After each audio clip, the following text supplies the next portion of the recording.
Biblioteca Nacional de França, Paris.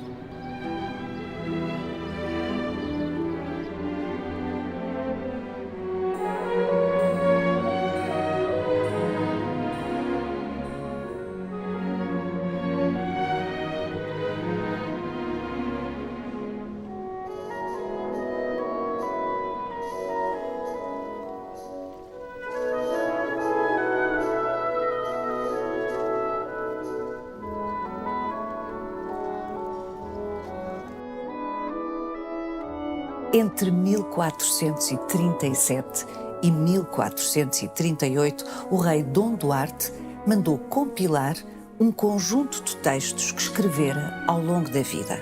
A esse conjunto chamou Leal Conselheiro. A obra foi dedicada a Dona Leonor de Aragão, sua mulher.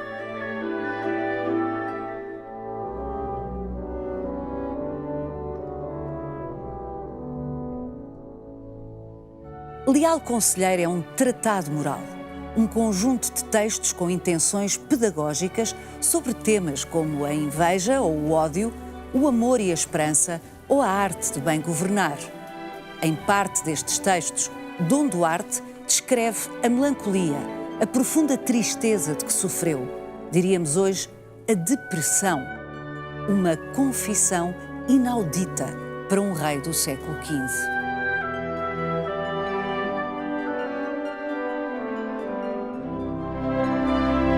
Leal Conselheiro é uma obra única na cultura portuguesa e raríssima na cultura europeia do fim da Idade Média.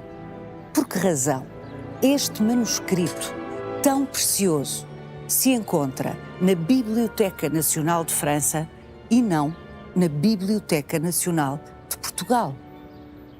Vai querer saber mais? Venha connosco nesta visita guiada.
Estamos na Biblioteca Nacional de França, em Paris, mais propriamente no complexo histórico que guarda os manuscritos antigos. E é exato, e um desses manuscritos é o do Leal Conselheiro, uma obra escrita por Dom Duarte, rei de Portugal.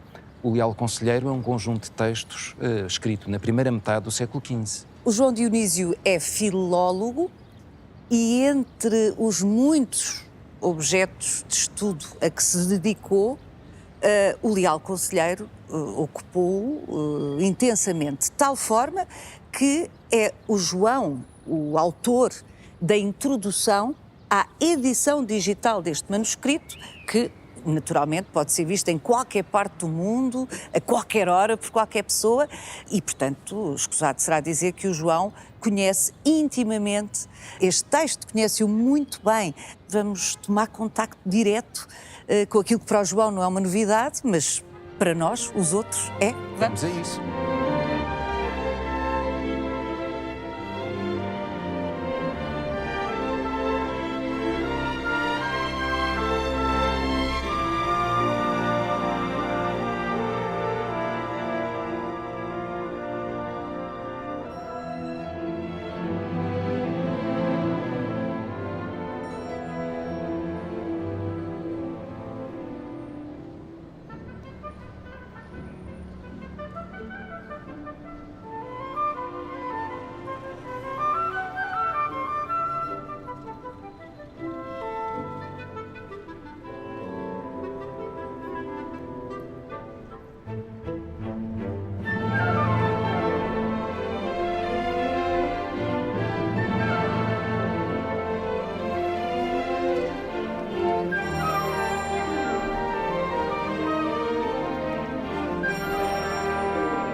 por que razão um documento tão precioso, uma peça tão preciosa da história de Portugal, e agora falo até das duas peças, o Leal Conselheiro e o livro da Ensinança de Bem Cavalgar, por que razão estas duas obras estão na Biblioteca Nacional de França e não na Biblioteca Nacional de Portugal? Bem, a razão óbvia é que saíram de Portugal. Como é que saíram de Portugal? Dom Duarte morre de peste, em 1438. Trata-se do reinado mais breve da coroa portuguesa até àquele momento. E uma vez que o filho dele e de Dona Leonor era menor à época, ele deixa a indicação de que a regência caberá à mulher Dona Leonor. Esta determinação não é tomada de maneira consensual na corte portuguesa e vai ganhando desde cedo a oposição do infante Dom Pedro. E é neste contexto de conflito político... O irmão de Dom Duarte, evidentemente. O irmão de Dom Duarte, deste conflito político latente e que depois se vai desenvolver entre o infante Dom Pedro, que de facto mais tarde será regente, e Dona Leonor, a cunhada, que se geram condições para acontecer aquilo que acaba por acontecer. Dona Leonor verifica que não tem condições para continuar em Portugal e vai para Castela. O que é que ela terá levado? Ela leva os seus objetos pessoais. Este manuscrito tinha-lhe sido oferecido por Dom Duarte e, portanto, entre os seus pertences, é muito provável que já nesta altura o manuscrito tenha saído para fora de Portugal. Ora, a partir daqui há um cenário que é relativamente seguro. Dona Leonor é irmã de Afonso de Aragão, que é um rei importantíssimo, vai ser conhecido por o Magnânimo, tem interesses bibliófilos espantosos. Adora livros. Adora livros. Um dos motes dele nos livros é em latim sum liber, eu sou um livro, por circunstâncias políticas ele vai ser também rei de Nápoles.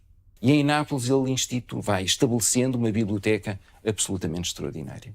Conhecidos os interesses de Afonso, sabido aquilo que estava na mão da irmã, Dona Leonor, morrendo a irmã em 1442.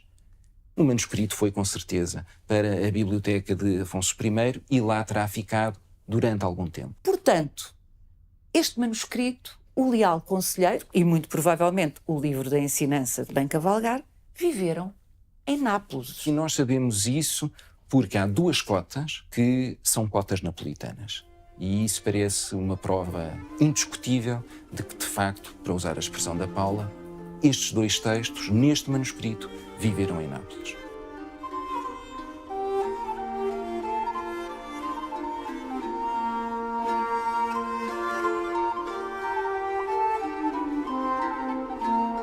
Em 1495, no contexto de um conflito político entre Alexandre VI, o Papa, e o Ducado de Milão, o Duque de Milão pede a ajuda do rei francês à época. E é isto que leva a uma intervenção militar do rei francês que entra pelo norte de Itália para ajudar o seu aliado, o Duque de Milão, contra o Papa e o Ducado de Nápoles. E a entrada faz-se praticamente sem oposição nenhuma. E ao chegarem a Nápoles, tomam conta de Nápoles e no regresso à França levam algum espólio. Entre esse espólio, de certeza absoluta que se encontrava este manuscrito.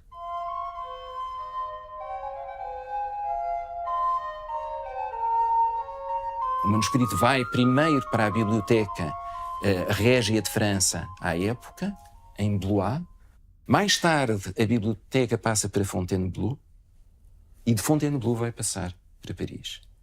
E é nessas circunstâncias que a encadernação vai ser feita, permitindo que os dois manuscritos dos dois textos que já antes estavam juntos assim ficassem mais bem protegidos ainda.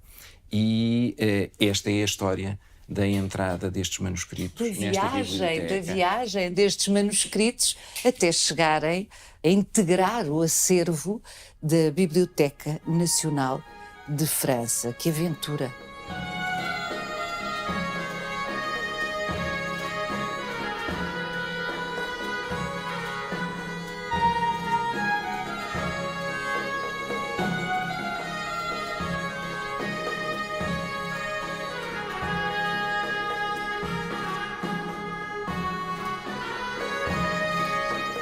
João Dionísio, o Leal Conselheiro é uma peça única na cultura portuguesa e raríssima na cultura europeia. Porquê, exatamente? É exatamente como diz, este manuscrito é um manuscrito precioso a vários títulos. Entre várias outras coisas, é o relato de uma experiência de doença, depressão, tristeza aguda, num exercício de autoanálise que nenhum monarca fazia na época. Até hoje continua a ser extraordinário. O rei é a imagem da força e, portanto, é completamente incompatível com essa imagem haver confissões deste género. Este relato acontece de maneira bastante concentrada a partir do capítulo 19 e, sobretudo, no capítulo 19.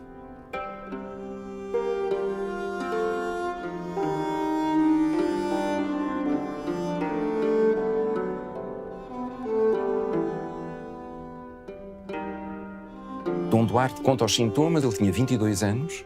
O pai entrega-lhe uma série de tarefas governativas que são um encargo enorme para alguém tão jovem.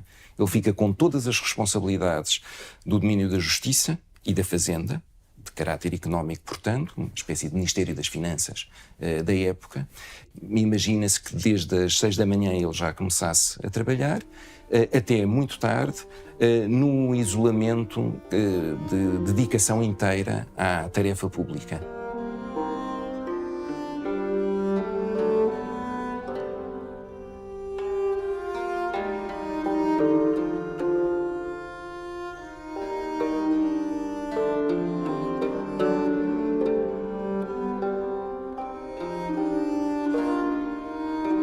Dom Duarte está a contar qualquer coisa que já passou, não sabemos exatamente a data em que ele faz este texto, em que faz este relato, mas é um relato posterior.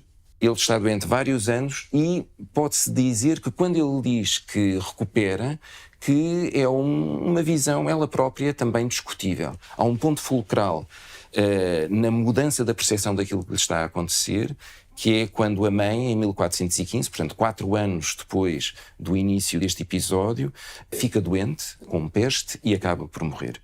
E contra aquilo que ditaria a prudência que ele tanto prezava, ele está muito próximo da mãe nesses momentos finais, ignorando os avisos de médicos que obviamente o aconselhavam a não estar em proximidade física de alguém naquelas circunstâncias, e o sentimento de dedicação à mãe leva-o, de maneira um pouco inesperada para ele, a ultrapassar esse abatimento, essa tristeza profunda, e a partir daí, a pouco e pouco, ele diz que sente que está a melhorar. Saiu de si. Saiu de si. Saiu do seu ensimismamento, estar sempre a pensar nos seus problemas.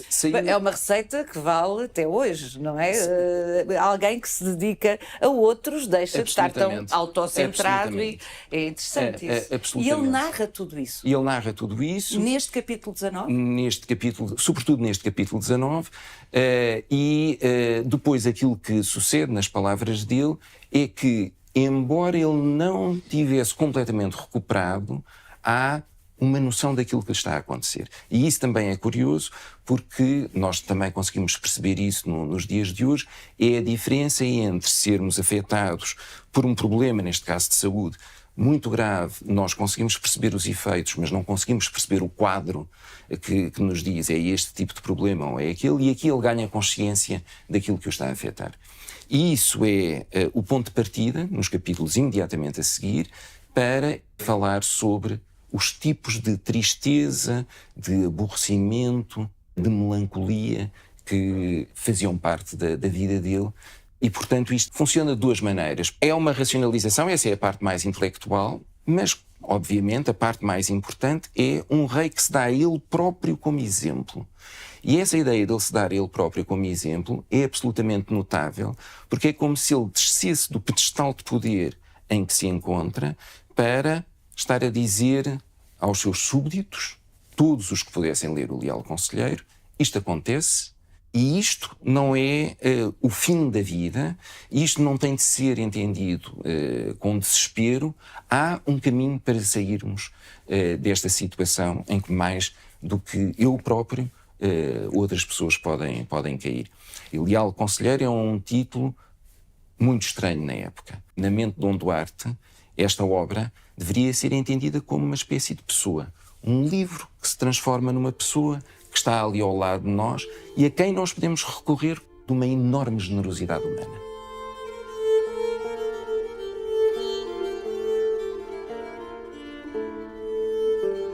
O Leal Conselheiro é um texto moderno porque não cede a categorias pré-estabelecidas. Vejamos bem, ele é um homem claramente da sua época, ninguém põe isso em causa. Mas, por exemplo, não se esperaria que um rei cultivasse as letras. É verdade que na história portuguesa, antes, há o caso extraordinário de Dom Dinis, que é trovador. Não se esperaria que um rei também fosse um escritor. E Dom Duarte é um escritor. É muito mais do que um indivíduo interessado em ler livros, é alguém que quer ficar ao lado de alguns dos autores que leu. Portanto, a única antecedente, Dom Dinis. O antecedente mais importante é Dom Dinis, os outros não me parecem muito relevantes. Por outro lado, isto está associado àquilo que se esperava, de acordo com as três classes sociais entendidas, grosso modo, na Idade Média: a classe daqueles que trabalham a terra, a classe daqueles que defendem militarmente o território e a classe daqueles que oram, que se entregam à espiritualidade. Este tipo de interesse de Dom Duarte parece aproximar-se muito mais da espiritualidade do que da liderança militar. E essa conjugação dos dois papéis... Expectável num rei, como é absolutamente expectável num rei.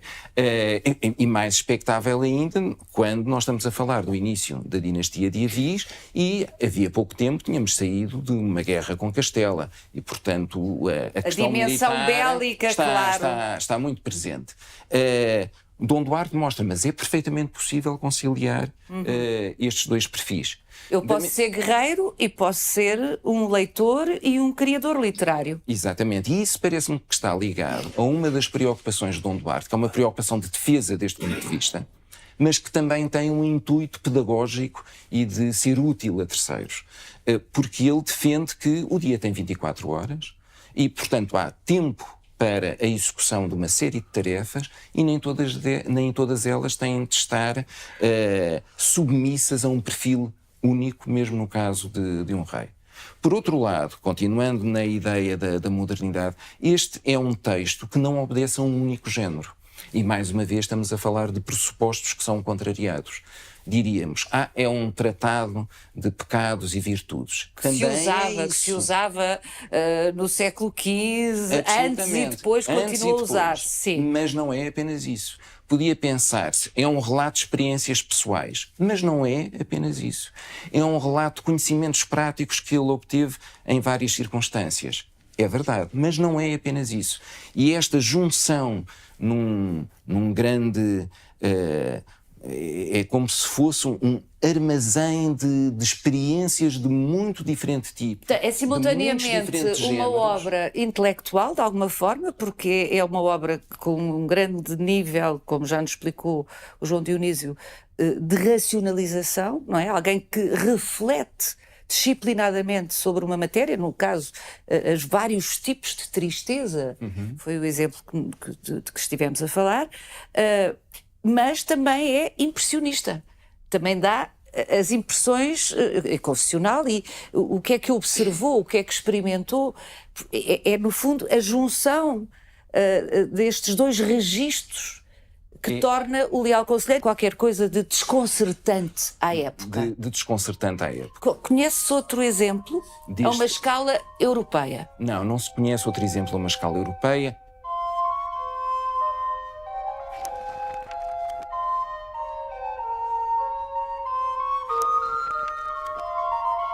A psiquiatria contemporânea interessou-se por este texto do rei Dom Duarte, que foi aqui fixado nos anos 30 de 1400.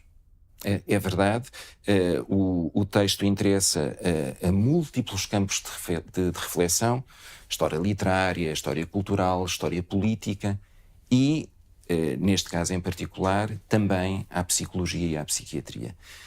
Ao longo do século XX foram vários aqueles que se ocuparam da riqueza deste relato. É uma autoanálise em que alguém, dotado dos instrumentos próprios, se pode basear para fazer um diagnóstico, e isso aconteceu em várias ocasiões ao longo do século XX. Psiquiatras como Daniel Sampaio e António Lobo Antunes deram atenção a este texto, parece ter um grau de fidedignidade suficientemente alto para, à distância de 5 séculos, especialistas do campo se poderem pronunciar. E é aí que surge a palavra depressão. É aí que surge a palavra depressão.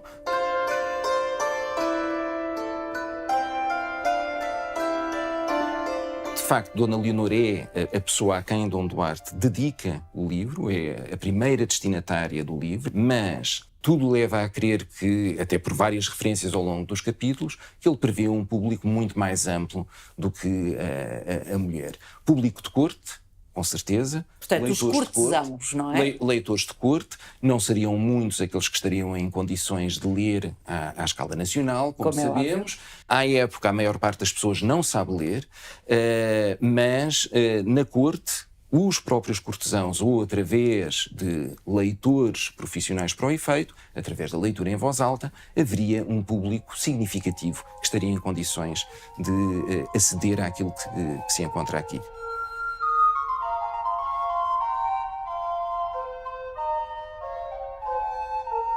Aqui chegados, João Dionísio, pergunto, porquê é que Dom Duarte rompeu com as convenções, com aquilo que seria adequado para um rei?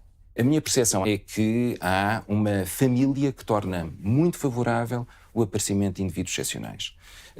A ligação entre Dom João I e Dona Filipa de Lencastre... Uma inglesa, há que dizer. Uma inglesa, responsável pela entrada na biblioteca de alguns textos provenientes de Inglaterra, que têm interesse também para esta questão, e depois... A ínclita geração é o nome dado à prole desse casal notável, Dom João I e Dona Filipa de Lencastre.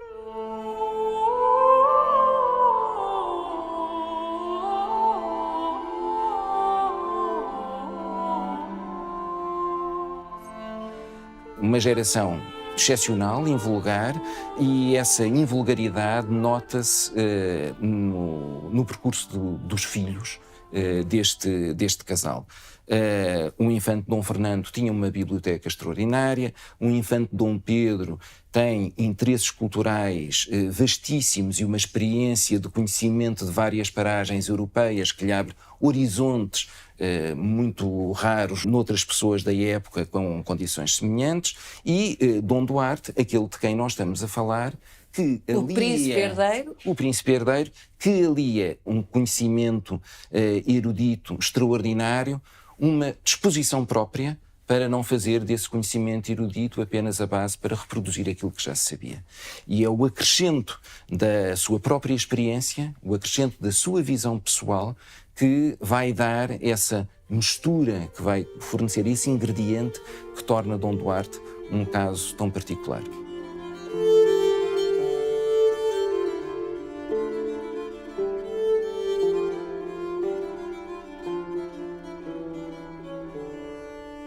João Dionísio, por mais emocionante que seja de termos no capítulo 19 e nos capítulos imediatamente seguintes do Leal Conselheiro do rei Dom Duarte, o facto é que esta obra, o Leal Conselheiro, tem 103 capítulos. É uma obra com uma estrutura curiosa. Há uma primeira parte dedicada às faculdades do homem e da mulher, a memória, o entendimento. Depois vêm os pecados, a seguir as virtudes. A religiosidade profunda do rei Dom Duarte, de acordo com os padrões da época. Os padrões da época, como é evidente, não é? E esta tripartição não esgota tudo aquilo que ele tem a dizer nesta obra. E, portanto, há uma parte seguinte, um bocadinho exótica, que é como se ele quisesse demonstrar, através de ilustrações, de figuras, de exemplos, aquilo que ele tinha procurado dizer antes. É como se nos estivesse a dizer, e caso não tenham percebido, agora vou-vos fazer um desenho. E esta é, digamos assim, a estrutura fundamental do Leal Conselheiro. Só que ainda assim, ele tinha alguns textos escritos previamente que não deve ter conseguido incorporar bem em alguma destas secções. E consciente disso, ele faz, a seguir, um outro índice, que é uma espécie de e ainda há isto. E aí aquilo que nós encontramos são coisas tão diferentes como conselhos para ver as horas à noite, um relato de como os filhos se comportavam com o pai Dom João I. É um relato memorialista que ele também dá como exemplo a terceiros para a boa preservação da harmonia nas relações familiares. E, portanto, é esta montra imensa de textos de natureza muito diversa que é o Leal Conselheiro.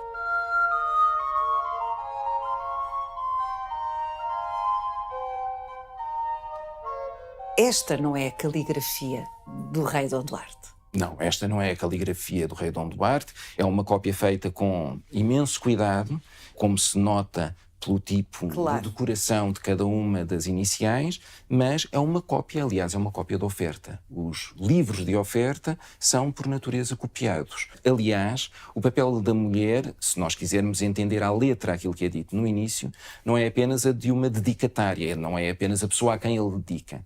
Segundo ele, é a própria mulher que, a certa altura, apercebendo-se da quantidade de apontamentos ocasionais que ele ia fazendo, lhe diz, mas por que não juntar estes apontamentos e, a partir daí, fazer uma obra? E é isso que Dom Duarte concretiza. E quando acha que atingiu a estrutura que pretendia dar a esta obra, dá a obra por encerrada e ordena a sua cópia, que então oferece a Dona Leonor. Portanto, digamos que isto é um objeto de aparato, de alguma maneira, com estas capitulares. Este é um manuscrito completamente de aparato. Não é?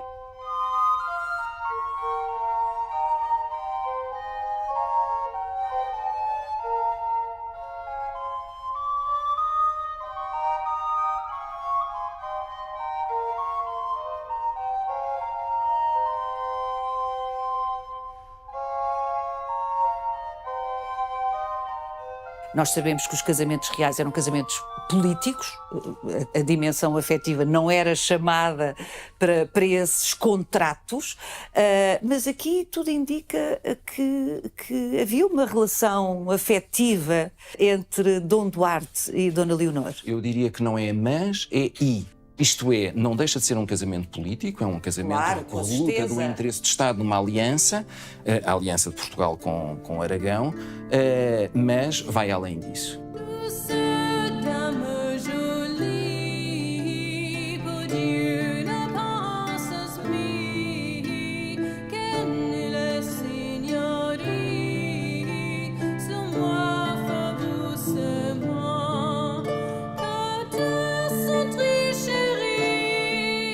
O Leal Conselheiro é tão, como já percebemos, especial que acaba por ocupar quase todas as atenções.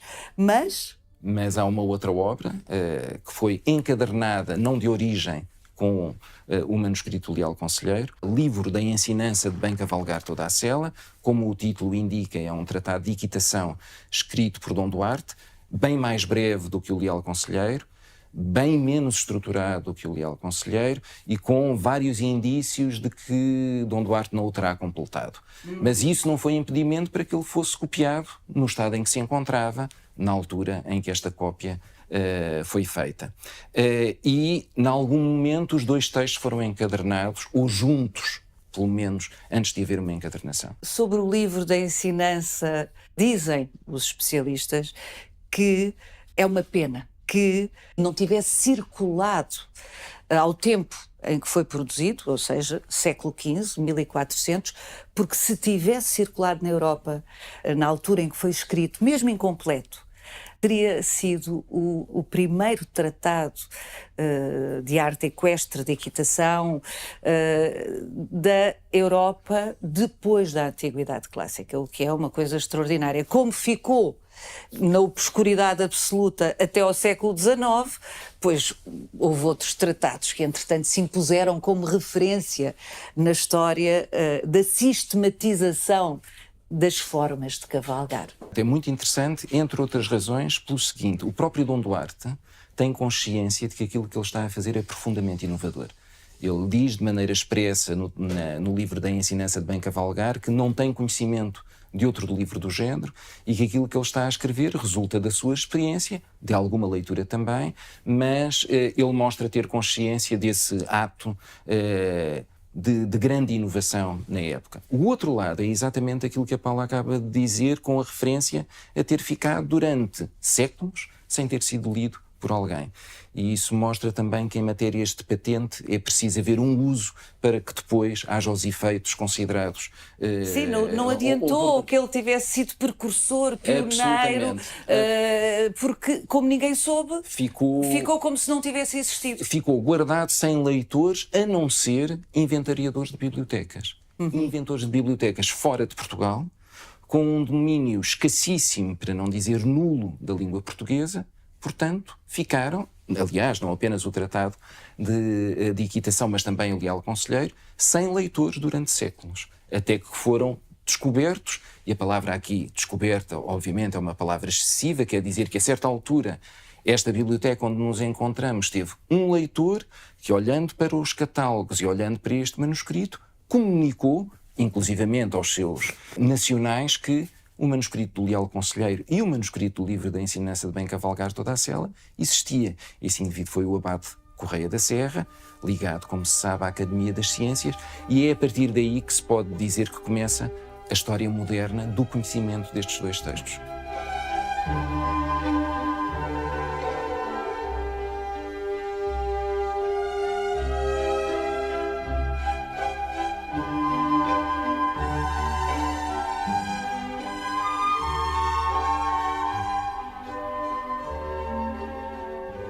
Leal Conselheiro e o livro da Ensinança de Bem Cavalgar não são os únicos manuscritos portugueses preciosos para a história de Portugal que integram o acervo da Biblioteca Nacional de França. Pois não. E entre esses vários há peças de relevo absoluto para a história da cultura portuguesa.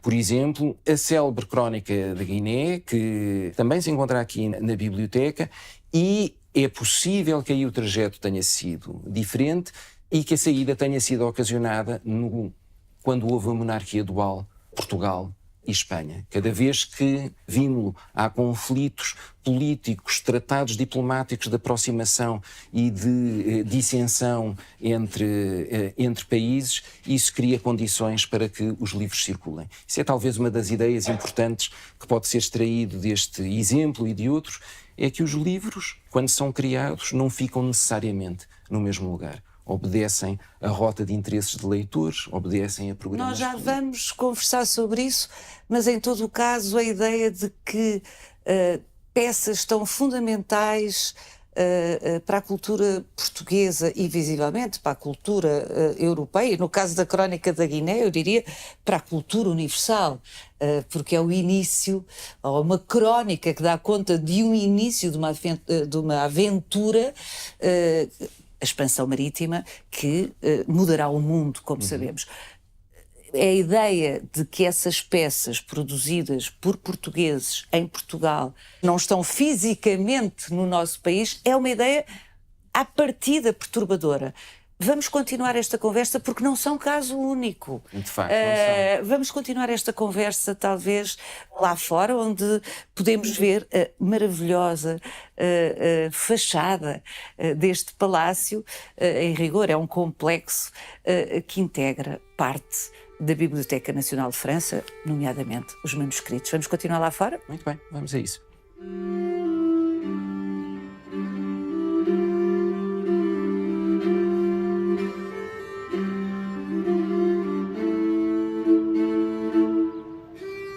A Biblioteca Nacional de França não é a única biblioteca estrangeira, falo do ponto de vista de uma portuguesa, que conserva e que possui, para todos os efeitos, documentos importantes para a história de Portugal. É isso mesmo. Há várias bibliotecas na Europa, nos Estados Unidos, na América do Sul, que têm documentos, livros de Portugal, da cultura portuguesa, da literatura, da história portuguesas. Em parte é o resultado das relações internacionais, casamentos reais, heranças, de episódios de venda, de compra, de aquisição, de doação, que se desenvolveram ao longo de vários séculos. Enfim, a panóplia de casos que está na origem da circulação de livros e deste tipo de documentos é muito diversificada.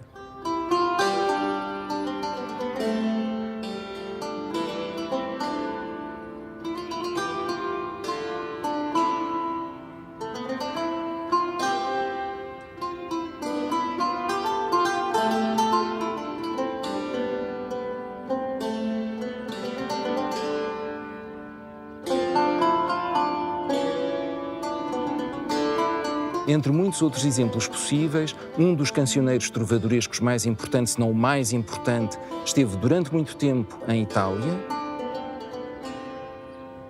Ainda há pouco tempo, um manuscrito muito importante da obra, podemos dizer, final do Padre António Vieira, foi localizado na Pontifícia Universidade Gregoriana, em Roma.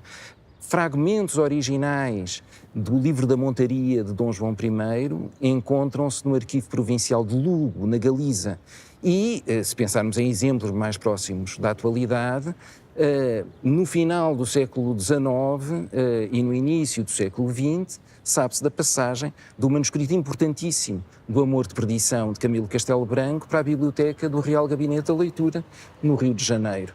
Estes são apenas alguns exemplos que ilustram bem a circulação de obras que, ninguém tem dúvidas, fazem parte do nosso património. O João já aludiu às razões múltiplas, ou a algumas das múltiplas razões possíveis para esses trânsitos, eu diria, para esses exílios dos nossos documentos. Mas ocorre-lhe algum exemplo particularmente rocambolesco de uma viagem de um destes documentos? Um daqueles que me parece mais interessante relaciona-se com o início da nossa literatura, século XIII, século XIV, um manuscrito musicado. É muito raro encontrarmos manuscritos musicados.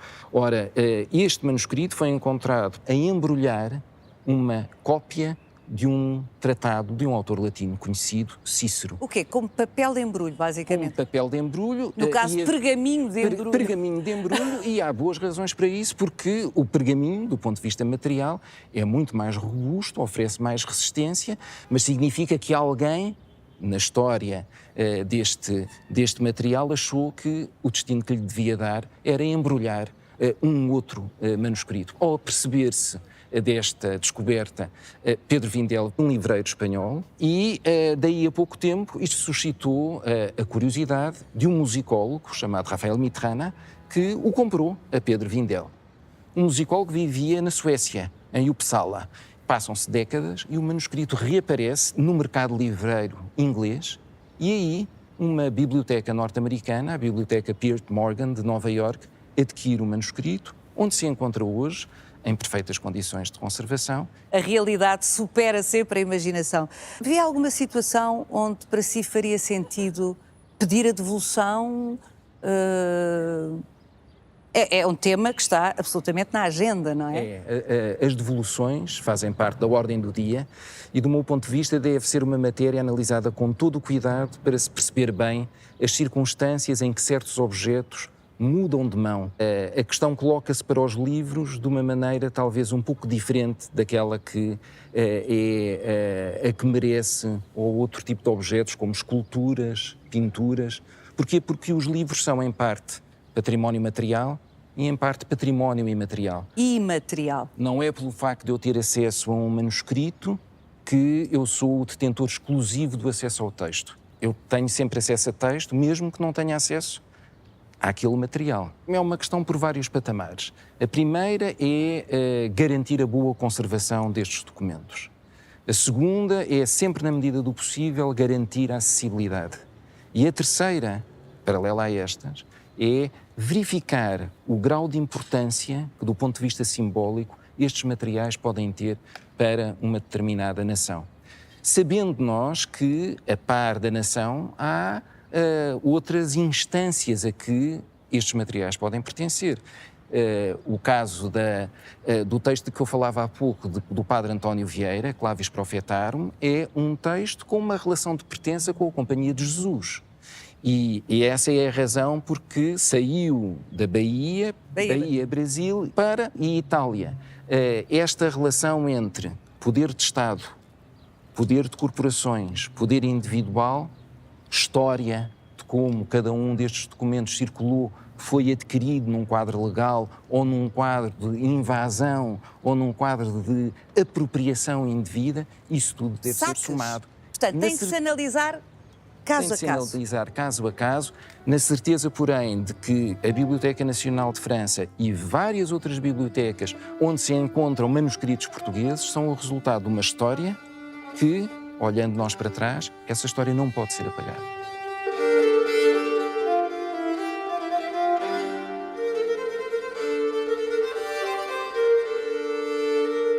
Reveja este e os outros Visita Guiada em RTP Play e siga-nos no Instagram e no Facebook.